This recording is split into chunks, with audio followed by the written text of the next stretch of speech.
Riffical Records presents the East-West Vinyl Analysis with your hosts Mark Anthony Kay and Ken Keenan.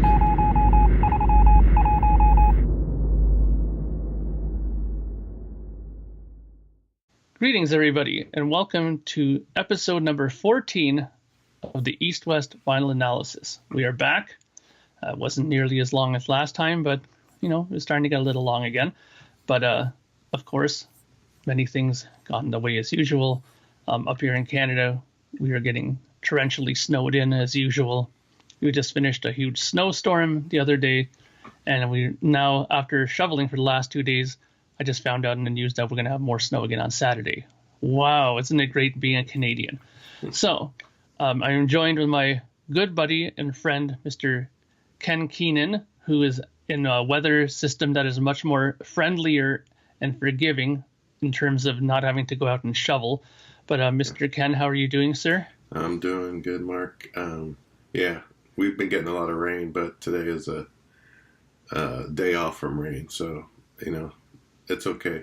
I mean, we don't get cold enough to get snow, but it is what it is. We need the rain, but we had so much of it, and it's now too much. So that's the way it goes. Yeah. Isn't that usually the way it is? When you need it, you don't get it, and then when you don't need it, you get way too much of it, right? Yeah. So, it's been an interesting couple of months. Kiss has been out on the road touring. I know you went out to a couple of shows.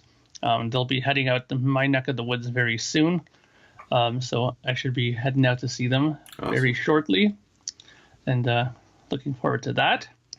Another thing that came up today that I think lots of people who watch this podcast and several other ones like it will be excited about is the list was released for this year's Record Store Day. And I took a quick look at it, and thanks to my friend Ken here who sent it over to me earlier on in the day. I was thumbing through it, as you would say, and saw a couple of things that were of interest. I saw Yes album that's going to be released, a Record Store Day exclusive, another one. I think that's the fifth one in a row for them. That's pretty impressive, actually. Mm-hmm. And Rush picture disc coming out as well. But anything that caught your eye there, Ken, when you were looking through it? Well, the one thing, the Rush picture disc did, and even Yes was interesting.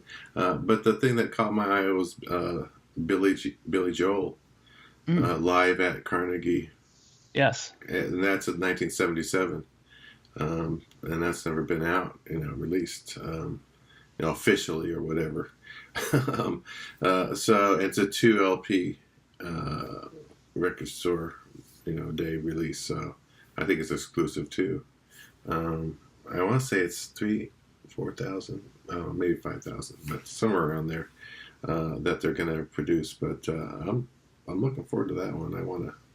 So I'm going to probably get down there early and try to at least get that one and maybe a couple of the other ones that I saw. Yeah, there's a couple of ones there that I was interested in too. Bowie has a couple of them coming out. Mm-hmm. There's a picture disc of pinups that's coming out that I'm going to definitely try to snatch. There's a greatest hits, I think, coming out. Oh yeah, that's right. That the Sound and Vinyl or the Sound and Vision as it's called, or I think. Is that something like that. Something like that.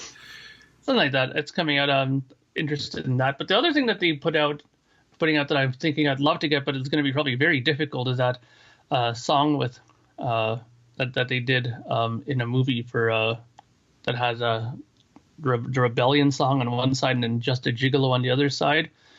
It's a 7-inch, and it was a movie that came out right after he did the Man Who Fell from Earth or something like that. Right. Yeah, and it's a very hard thing to find the original. Mm-hmm. So I'm guessing that people are going to be like, trying to get knocking people over like, football players to try to get that one, right? Right. Exactly. So, but I'll try to get what I can. But yeah, sorry, I didn't mean to cut you off. Anything else that were? Nothing else. I mean, I saw some other things like, which I thought was Jefferson Starship Gold, which is like a early greatest hits. Could be interesting. I don't know if there's anything special about it or not. And I saw there's a Devo, like a Devo set, right? Box set or something like that. may be interesting. They had some good stuff.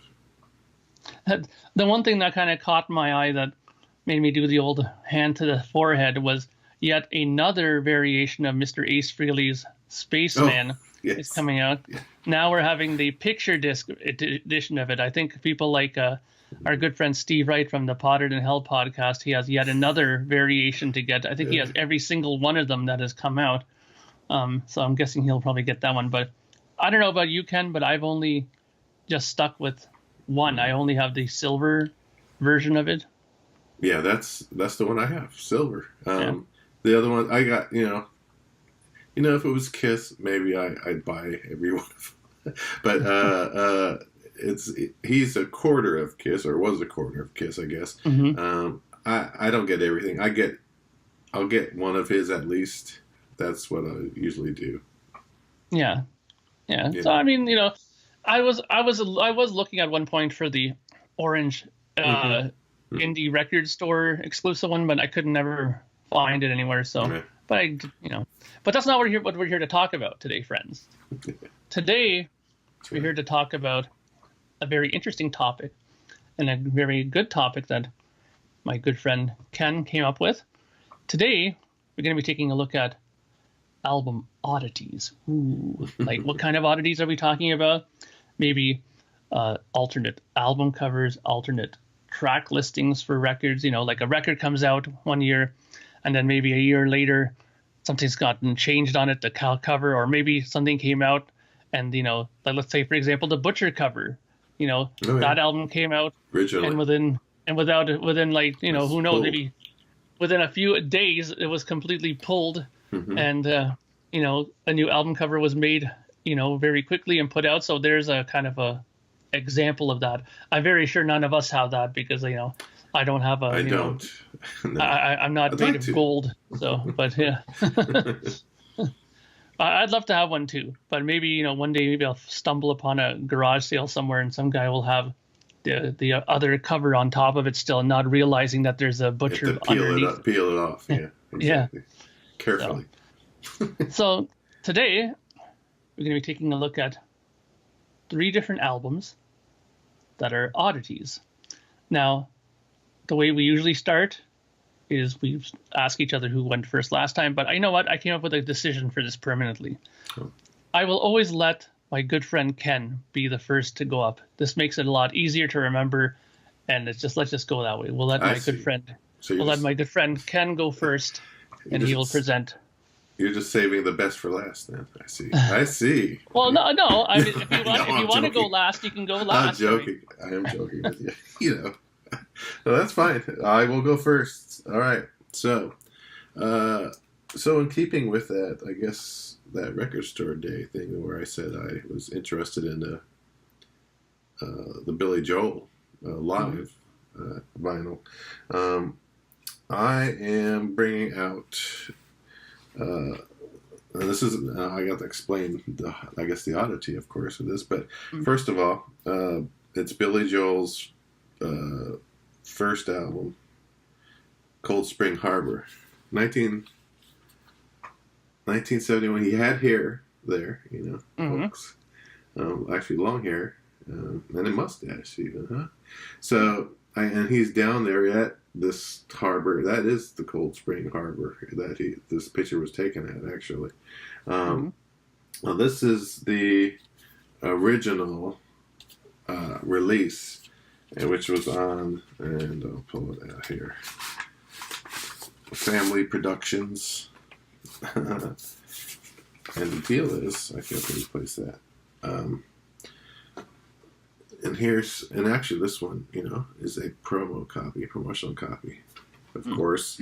Of course, I like that stuff. So it kind of has these stars, and if you see that little outline of the animal there. So the deal with this album, and maybe I'll just tell you one song off of it, first of all, is that you may know, which they tried to release as a single when it originally came out, but it was it's She's Got Away, which then ended up becoming popular later on when he released that other one single live type album he had in the 70s. So She's Got Away is on here. Now the deal is, when this was recorded or mastered, it was mastered at the wrong speed. Oh, really? It was mastered at a semitone faster. So his voice sounds a little higher. The music's slightly, faster. It's just the tone, and you could tell. I remember listening. I was like, "What the heck? This is weird." It's like he was real young. It sounds like a little kid. His voice, but it came out in '71, and the thing is also it's interesting about this is the original length, even though it's a semitone fast, the original length of the album in time was 33 minutes and 7 seconds. Mm-hmm. But the reissue later on, where they actually fix the tone, is 29:53. It's shorter. But why? How could that happen? Well, It's because they trimmed the song down. The original producer and or master, the same guy, they had do it, and someone else. And the song they cut down was, I think it was, I'm trying to remember here. I can't find it here. I had it. Oh, here it is. You Can Make Me Free was truncated by nearly 3 minutes. Wow. So they took the kind of extended, soloing and fun stuff that was on the end of that song. They cut it off. Why? And what's the reasoning? Okay. I mean, they weren't going to release it as a single anyway or anything, so why even mess with it? Yeah, exactly.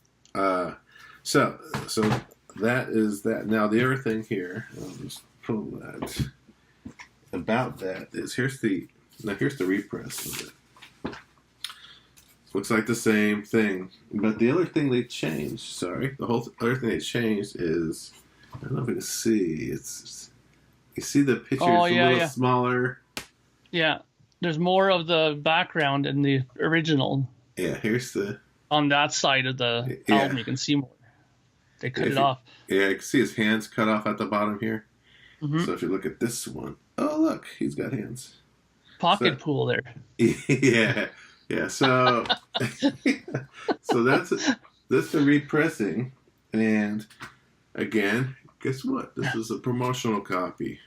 Again, I got 2 promotional copies, but they're from 2 different pressings. And this nice. is your red Columbia standard deal here.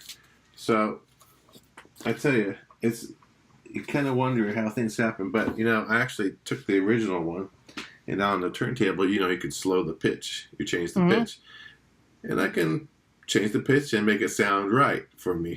Like it's supposed to sound.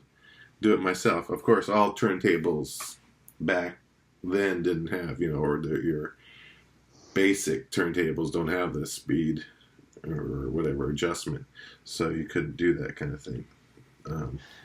But I don't know. I thought that's interesting. That kind of stuff interests me, and that's part of the reason I bought both of them, just to have both of them, and then I can put one on and see the difference. It's just interesting how that can happen. It's interesting too that I'm surprised that there isn't more records like that out there, because back in the day when they were doing this sort of mastering, put the master tape on the machine, and maybe there was a session beforehand, like people like Zappa and even Van Halen 1, for example, were notorious for having different variations of pitch speeds on there, where Ain't Talking About Love, for example, is a quarter semitone flatter than standard tuning. That's why when people pick up their guitars and play to it, they're like, why am I so out of tune with this? It's not that you're out of tune, it's just that whole song is pitched down ever so slightly. It drives guitar players mad, because according to their tuners, they're in tune to the tuning that Eddie Van Halen says he plays in, which is E flat, but it's not in tune when you play E flat. right? And so if somebody forgets, like if the mastering engineer forgets to put the zero back, the pitch to zero, is running at that slower pitch, he could just grab somebody's stuff on there, put it on there. He doesn't know any better if this is the way it's supposed to sound or not, right? Puts it on, does the mastering job, and bam, he has a record that the artist is gonna pull his hair out and go, "What the hell is that?" You know? So it's you're kind of wondering if this has happened more, and they just didn't tell anybody. It just came out that way, right? So that's my first one. I thought it was a little bit different. And it's a very interesting, and it's something that I was absolutely unaware of, to be quite honest with you. I didn't know that they actually, that thing sort of happened with that record. So great pick. Okay, so for my first pick, my picks are all similar in one sense, but one of the records later, the end one, has a trifecta of differences. But this one, for example, is one of those differences that always fascinated me, and I know that fellow collectors who like this band also ended up enjoying this kind of variation. And, we all rubbed our hands in glee and said, okay, we got to get all of these for sure now. And it's probably what helped send this record into the sales that it did, because apparently this album sold like 3 million copies or something. Okay, wow. And it's probably due to the fact that there were variations of this album to get. Now, I only have 2 of the 4 right now. I was looking for the other ones, and I did come across the other ones at one point, but I, for some reason, never got it. So the record that I'm talking about is Genesis Abacab. Okay. I used to have that. Now, what's interesting about these records is the artwork. Now, what you see here, you have that blue and that kind of pinkish and the green and the red. Right? And now, if you look at the spine of the record, at the bottom here, I don't know if I'll be able to show you this properly. It's probably going to be very hard to see this, but... Center of the part that's color. Yeah, I think I see something there. I'm having a hard time seeing it. Well, at the bottom, there's the catalog number is XSD19313, but that's not the important part. The part beside it, though, there's a D. Okay, the letter D. So this is variation D. So there's an A, B, C, D? Yes, I assume. Okay. There are other ones. I get it. Now, I have variation A, and variation A, and I'll show them side by side so you can actually see it. But here is A. Oh yeah, different color scheme. And here's B.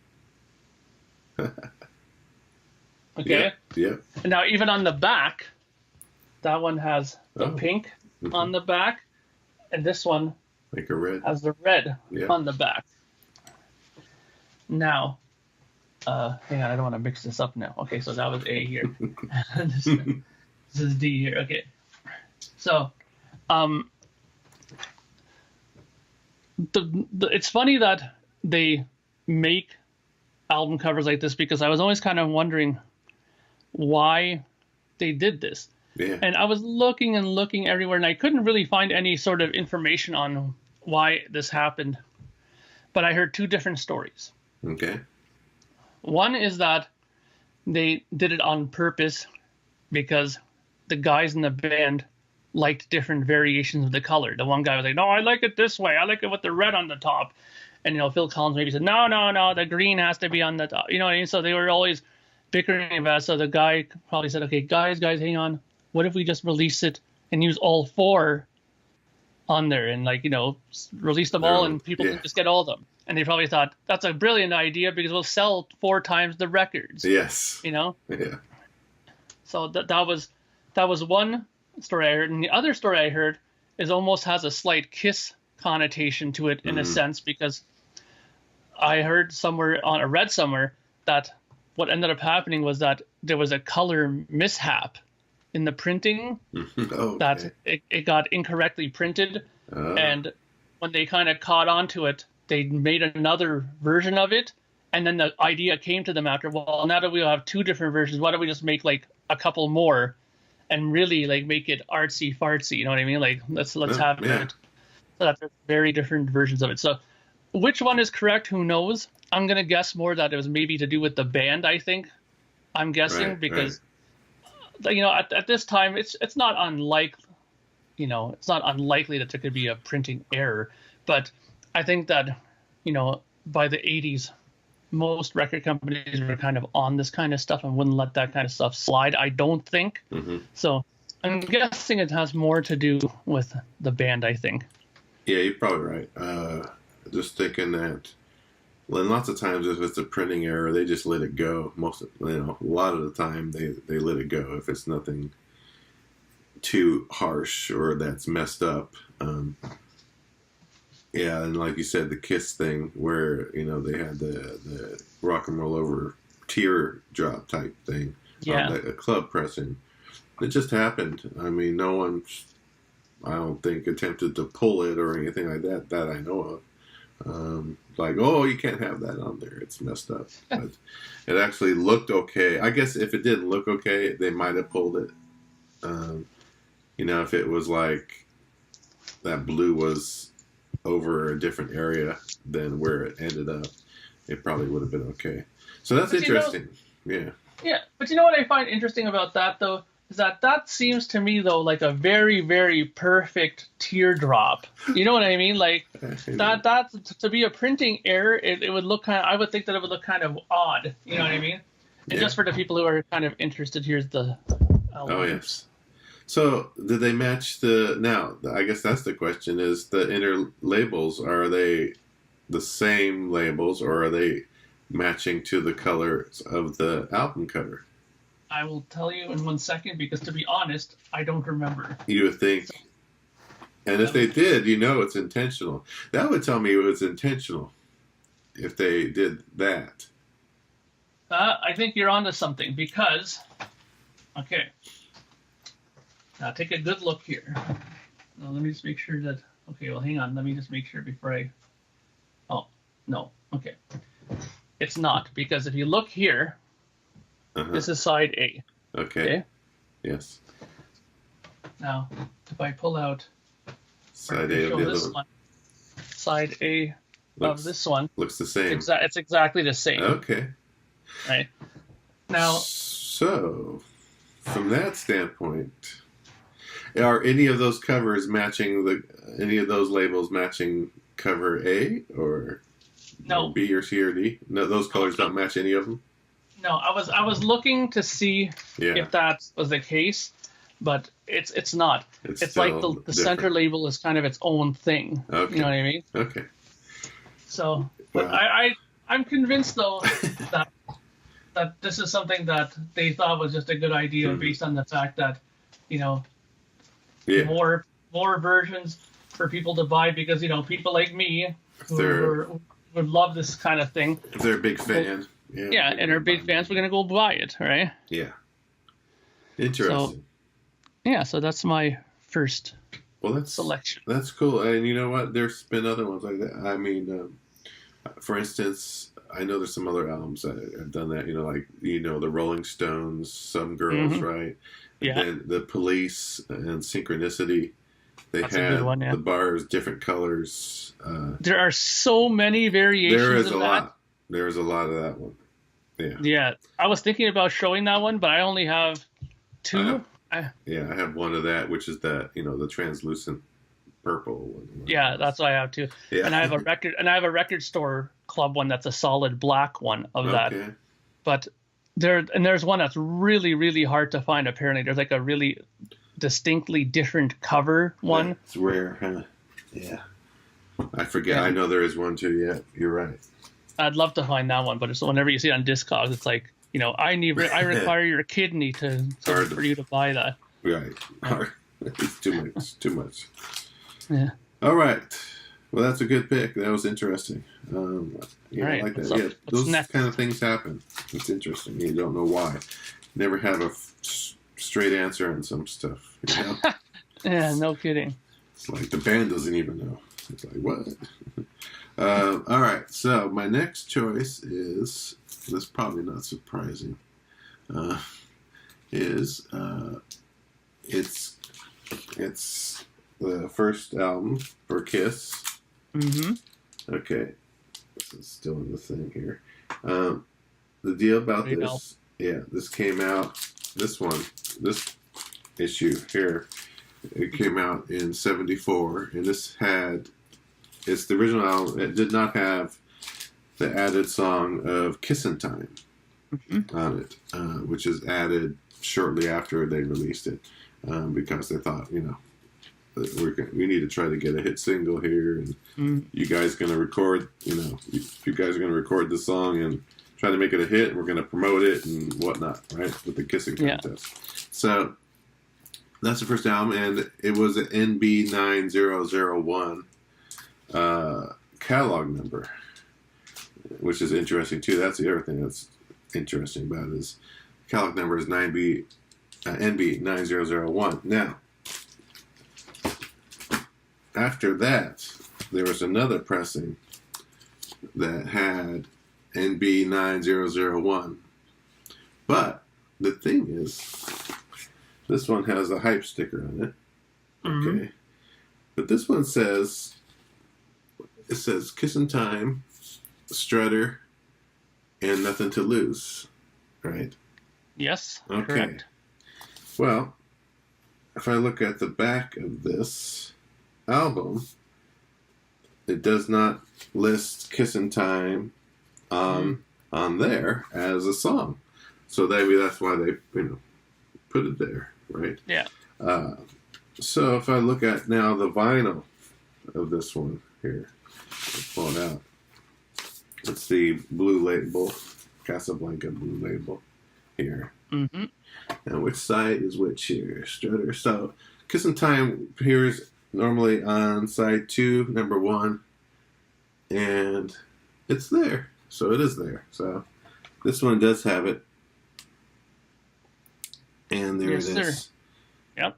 So it's kind of a weird thing about that. Now that's that part of it. Now, something else about this album that is even more, not strange, but that changed. And put that down. Pack it later.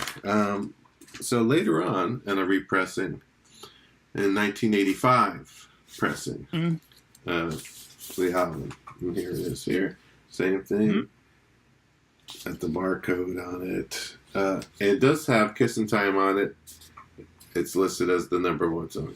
But what's different about it is when you play this album, another song, Nothing to Lose, is live. It's a live song, like from Alive.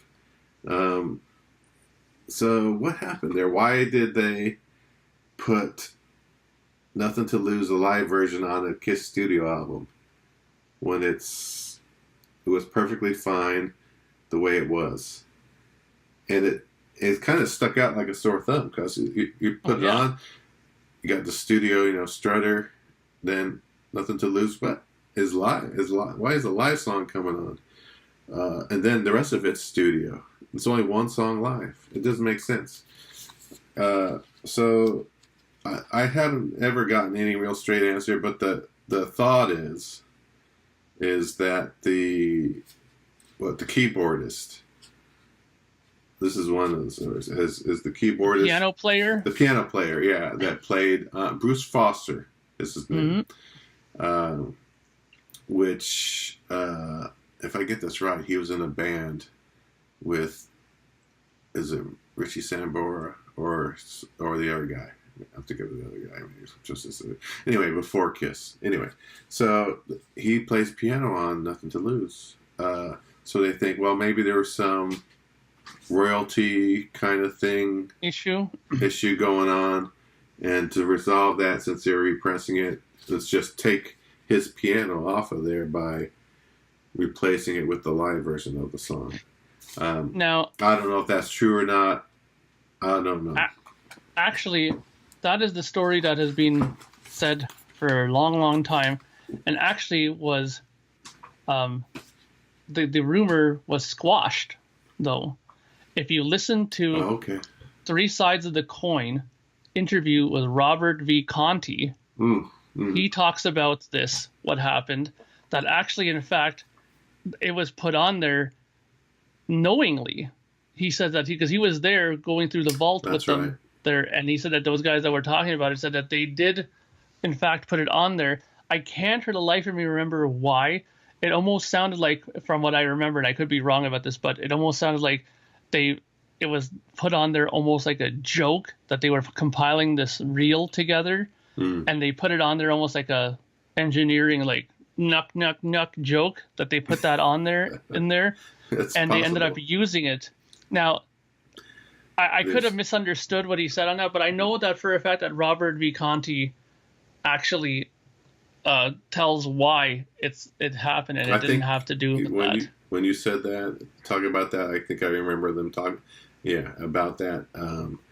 Though I don't recall the whole conversation, because it's years ago now that we. Oh yeah, that episode was a while ago. Yeah, the other story I have heard is because the record company thought Nothing to Lose was too, thin or not rocking, and the live version was much better version. Well, Strutter is a better live too. Everything on that album was better live. So why did you just replace the whole album with the whole first album? Repress it with the live songs. But I guess you couldn't do that with like Love Theme from Kiss or whatever. But I don't know. But it's probably it could be right that it was just a joke. A disgruntled. And maybe that was it. That kind of makes you think that it was somebody disgruntled working there. For some reason, he was going to get fired or something happened. And he decided, well, I'll show you guys. And he snuck that in there, kind of thing. It's possible, yeah. Yeah. Or he got fired after. Screw it up. You would think that he got fired after a thing like that. Yeah. So anyway, that's the first Kiss album, which had there's lots of other variations that happened with albums when they repressed, but that was just a strange thing, that the live song plays, like, what the heck happened? A record company bigwigs trying to make their will known, like with putting that extra song on there and stuff like that. And speaking of record company bigwigs and imposing their will, that leads very nicely into my second pick. Okay, good. Because the variation that I'm going to discuss happened mainly because of a record company man saying, "My God, man, we can't release that in America." So let's take a look at the original album first. Let me make sure I have this in proper order, because what we're going to be talking about is a very favorite record of mine. And this is the original UK pressing of Yes, Time and a Word. Okay. Now, this is the cover that the American record label people said, "My God, man, we can't put that on there. There's breasts on there and stuff like that. What are you guys thinking? It's not art." And they were like, yeah. And so, this was the original version of the album. Okay. Now, interesting to make note that this is the last record with Peter Banks, the original guitar player, on the album. I really love this record. We've been kind of focusing on this record quite a lot on the Yes Music podcast. What year did that come out? This record came out originally in 1970. 70, Okay. yeah.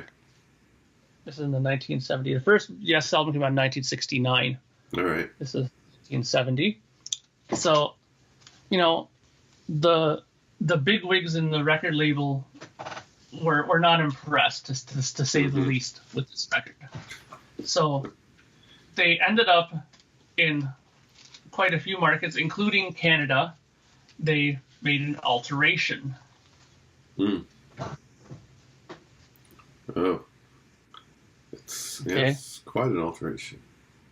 And if you take a good look at it, it's also an alteration that made a few Yes fans go, what the hell are you guys doing there?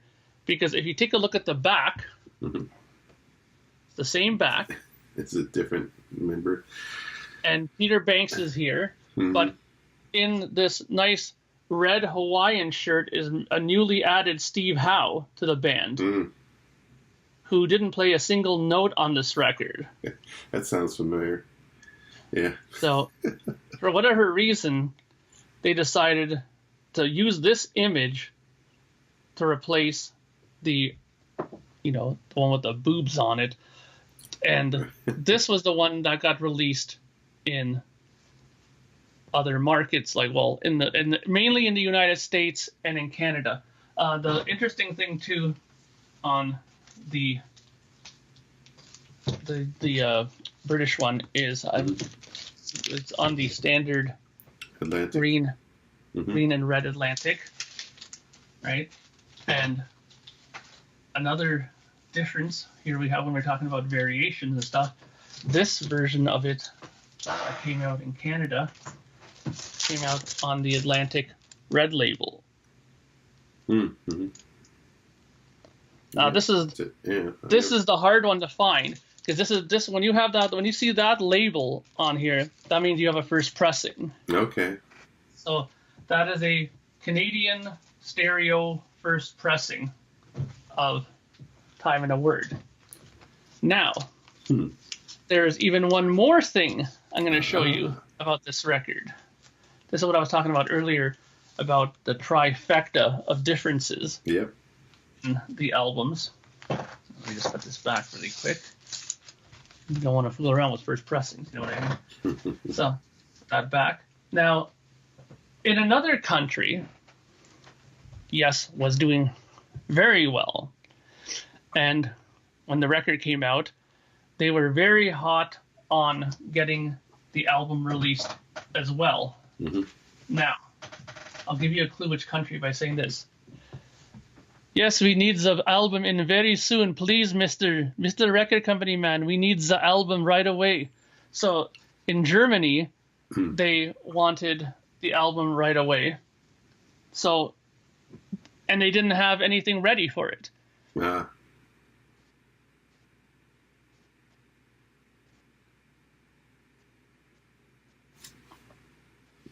Hold it. So what ended up happening, they just slapped Time and a Word on the cover.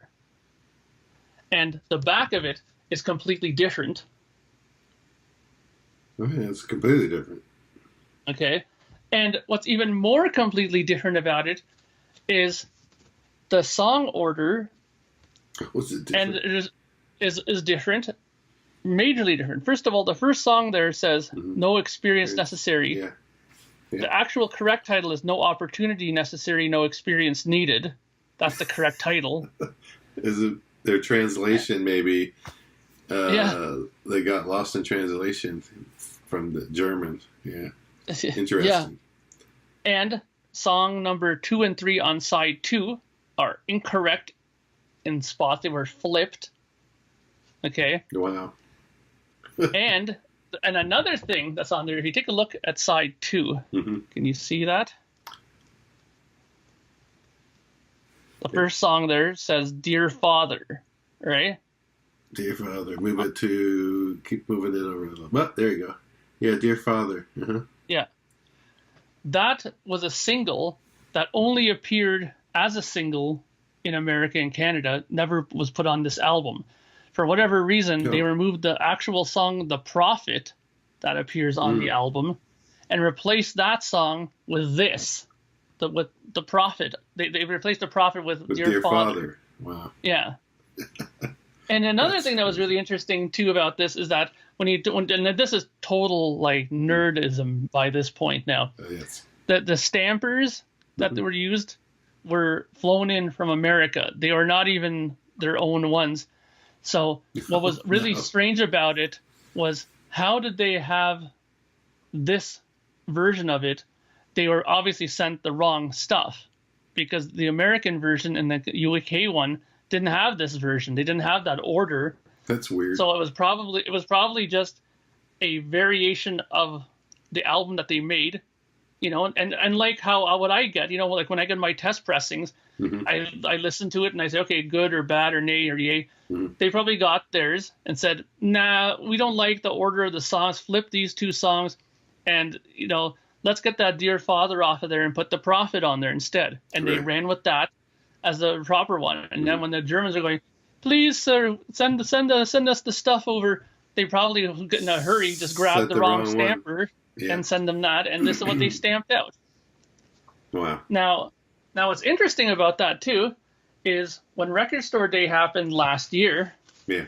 What do you think was the Record Store Day album that they did and made a Record Store Day exclusive of? This one right here. Yeah. Exactly the same way as you see it here, with this cover, with the same song orders in it, with the everything. Yeah. Wow. And it was like hyped out as rare German pressing, when in fact it was a completely like errored pressing, like total error city going on with that. That's crazy. But yeah, I mean, it's wow. Wow. Yeah. Yeah, it's interesting because I never would have thought that there would have been so many errors in it. I mean, it even says here in the Discog, first German pressing with different cover, different from the UK release. Track 1, side 1 is mistitled as No Experience Necessary instead of No Opportunity Necessary, No Experience Needed. Track 1, side 2 is Dear Father, Not the Prophet, as on the standard UK, and Astral Traveler and Clear Days are swapped over in the running order. So all these things are noted in history as being a big mistake. And it's interesting because, but for people like us, who are big collectors and love that, we thrive on this stuff. We want to find these ones. That's and when true. I first heard about this, I was lucky that, I found a guy here in Canada who, just decided that, he didn't want to have his copy any longer, and I lucked out with it. So that's my second copy. I mean, my second choice of albums. That's a good choice. That's a wild one. Especially it's like the album covers and all that kind of stuff. It's like, that's 3 different album covers, right? So it's just crazy. It's just, it's funny how the one where they put, was it Steve Howe? He said, on the other one, and he doesn't even play on the album. It reminds me of Creatures of the Night, right? When the Polygram did the new, they did the new cover of Creatures of the Night. You could talk about the original Creatures of the Night where Ace is on the cover, but he doesn't play on there, but then the second version of Creatures of the Night, which is with a non-makeup picture, and has Bruce Kulick on there, and like, wait a minute, he wasn't even anywhere on that album at all. So it's like he wasn't anywhere near the band probably at that point. Exactly. His brother was more nearer to the band. Interesting. Okay. Well, my final pick today. I just have one copy of it. I should get the other copy. I need to get the other copy of it. But it is Leonard Skinner, Street Survivors. Ah, very nice. Now this, was released. It was released in, actually, I got it was like 1977, I think. Yeah, October 17th. And what happened is 3 days later is when they had that tragedy. Oh, yeah. When the plane went down. Just 3 days after the release. So by so what happened is the families of the deceased members, the ones that had died, said, get rid of that album cover.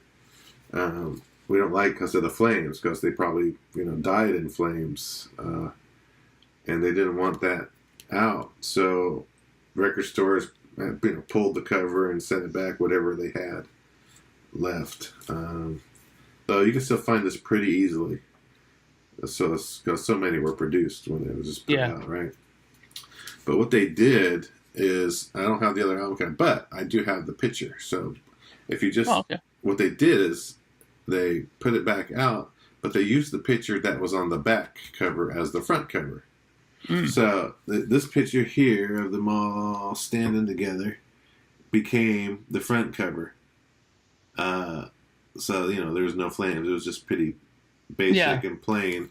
So it's the same thing like this with that picture, and that's it. Basically, it wasn't just had the title and so on it. This one was on MCA Records. It's a gatefold.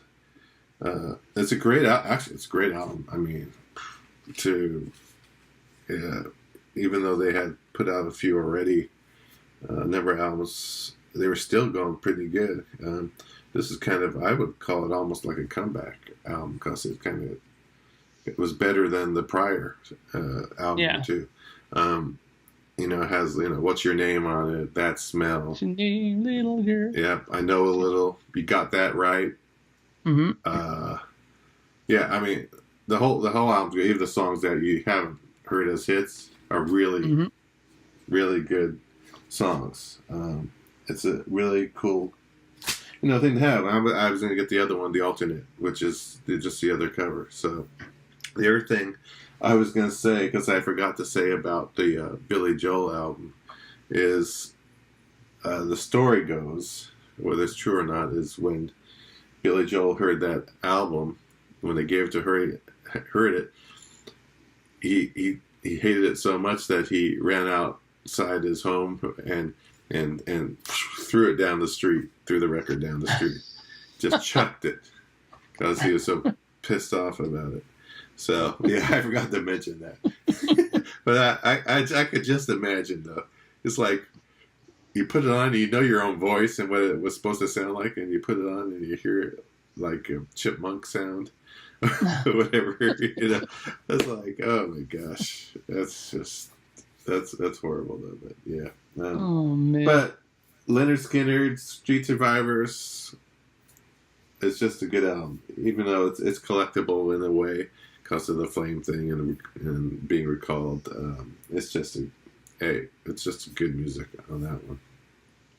Yeah, it's definitely a good one, and I mean, it's interesting that it was released so closely to the tragedy.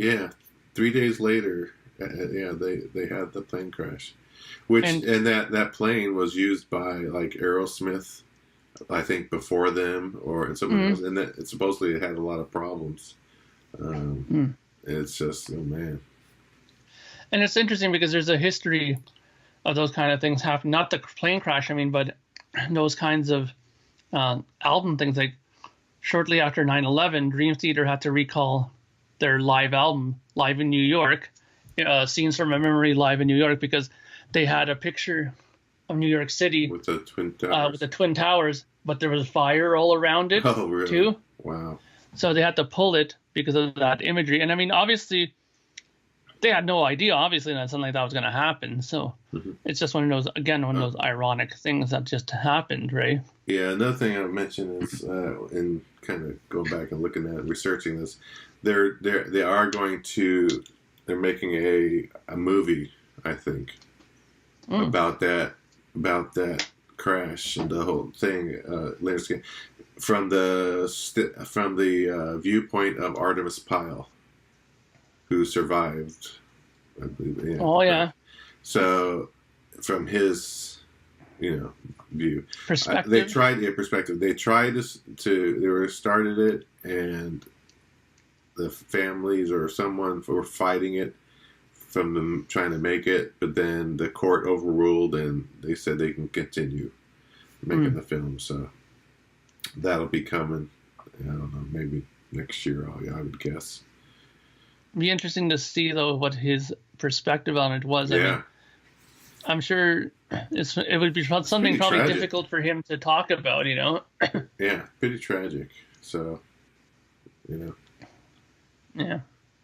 So that's yours now. That's an interesting pick, and very tragic at that, obviously, when we think about it. Yeah.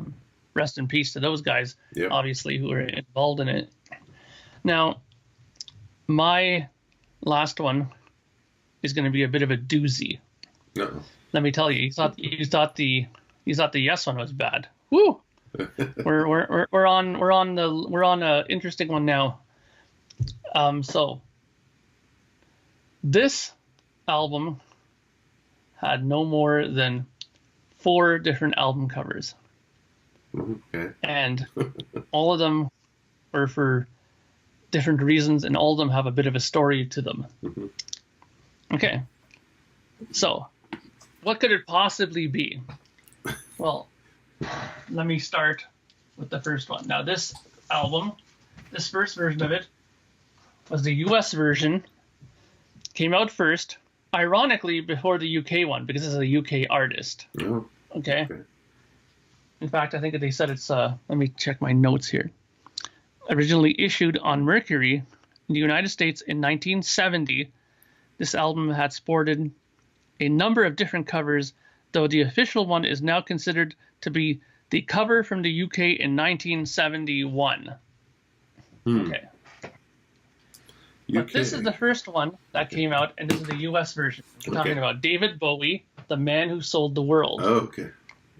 Oh. Now, this is the first version that came out. Yeah. With this wacky cowboy guy in front of this building, which many believe is a mental hospital that's supposed to be a tribute to David Bowie's brother, who was in a mental institute for mental health reasons. Interesting. Here's the back cover. Yep, keeping with the theme. You have the Oh by Jingo. Now, anybody who's a astute collector of David Bowie records, when I show you this here, here's the vinyl. Let me just take it out really quickly.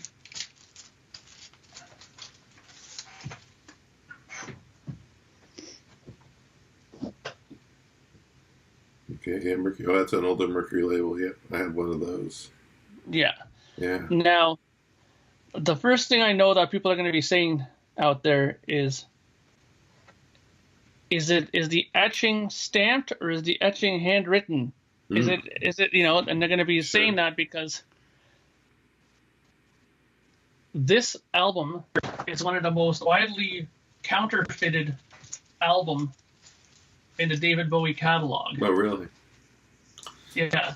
Wow. And the way you can tell is by the spacing between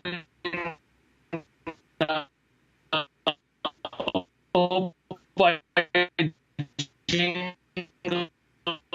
the lyrics. Okay. Bubble. Mark, let's start over on that because you had a little freeze up there. So okay. So explain why. Yeah, the change. The on the back. by Jingo. Yeah, the Oh by Jingo there. The spacing between that bubble and the lyrics on top of it. Okay. Right. If it's that close together like that, that indicates that this is a counterfeit. Oh. Because the original one had more spacing in between that bubble and the lyrics.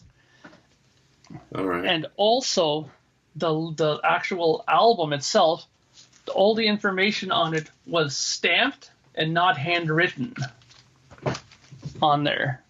So, if you have a copy of this record and it has handwriting, non-handwriting, if it has it stamped on there, then you have an original copy of this record. So you want the stamped. All right. Yes. Now, 6 months later, the original, well, the UK copy of this album came out. Mm-hmm. And this is the one that goes on to be later on as the official version that's always used, which is this one here. Oh, yeah. I know that cover. Yeah. Now, that's the front. That's the back. Right? Now, this is the reissue, the 180-gram reissue of it. Okay. There's a little stamp here. Yep. Now, the reason why the Americans were not hot on this was because it was 1970, and a man wearing a dress was considered very not cool. Right. So they were saying there's no way in hell that we're not putting this album out with that album cover. Mm-hmm. That was just as simple as that. They just pretty much flat out said, if you want this record to come out, you know, you ain't using that album cover. But in the UK, they were okay with it. Okay, because I mean Bowie was pretty much a pretty big name at that UK point. Is cooler. And plus because Space Oddity was a big single. Yeah. In the UK, and that was on the album before that that came out. So he kind of had some clout there, and he was yet to break in America. This is why during this album, he was doing a tour of America, and he wore this dress apparently at a few restaurants in California, and they wouldn't let him in. They said, no, you can't come in dressed like this. Right. So they tossed his rear end out and said that he couldn't go. So he had a very not cool impression of America at that point, because he thought that they were a bunch of, you know, not hip to the system kind of thing. Now here's the reissue vinyl. Bowie. Has the Bowie on it, and really good. They sound really good, the reissues. I have to say, usually I'm kind of leery on reissues. Yep. Because I always think that they kind of, you know, they sometimes don't put as much attention to detail. But I have to say that Tony Visconti and everybody who gets involved with these records, they did a great job. I mean, they really made Bowie proud, I would say, about these albums. Now, that's not all. We still got 2 to go. Wow. Now, again, in America, they were saying, you know, we're still not cool with that cover, but they don't want to use that cartoon cover, right? Yeah. So they had to come up with another alter. This is the reissue that came out. Huh. It's just David Bowie live on an acoustic guitar and doing a nice high kick. Yeah. Right? Now, the original pressing of this that came out in the 70s had a poster with it as well. I don't have that poster. Oh, no. That's one thing that I wish I would have. Right? Yeah. Yeah, it was one thing I wish I would have ended up finding. But yeah, that's much to my dismay. I didn't find that version of it. But these are pretty pricey. Like these ones, because they're 70s reissues, and you'll see that by the album that I'll show you. Because this is the good old RCA Dynaflex. Oh yes, Dynaflex. I have a couple of those Dynaflexes. Dynaflex. They do flex. Yes. Yeah, they flex all right. And but this one sounds good. It's a nice pressing. You know, it's once again the main reason for these differences are solely because of things that have nothing to do with the artist. And that's the thing that kind of bugs me about these kind of things. While I enjoy having these different albums and these different variations, did I show the back? Yeah, you showed the back. Yeah. While I enjoy having these different variations of the reason why we got them is not cool. You know what I mean? Which one sounds the best of those 4? Honestly, I really like this one. this one sounds really good. The reissue sounds really good as well, but there's just something about albums pressed in the 70s that I like the tonality of a bit better, because they're still obviously using, analog tape, because at this point the reissues were using digital versions for the masters, right? So okay, cool. now the last version Right. that I have here is something that I find that was pretty interesting, and when it came out, I was pretty excited about it, actually. This is the Record Store Day release of it. There's only 5,000 copies of this made. It says here, note that apart from the Record Store Day seal on the cover, that the release does not have any Mercury logo on the disc, unlike the unofficial release earlier of the David Bowie Man Who Sold the World version of this album. Now, this is how the album cover looked when it came out in Germany. There we go with those Germans again. Okay. Yeah. Nothing wrong being German. This is what it looked like. That's okay. A very winged looking David Bowie. Yeah, go back a little bit towards you. Out a little bit. Oh.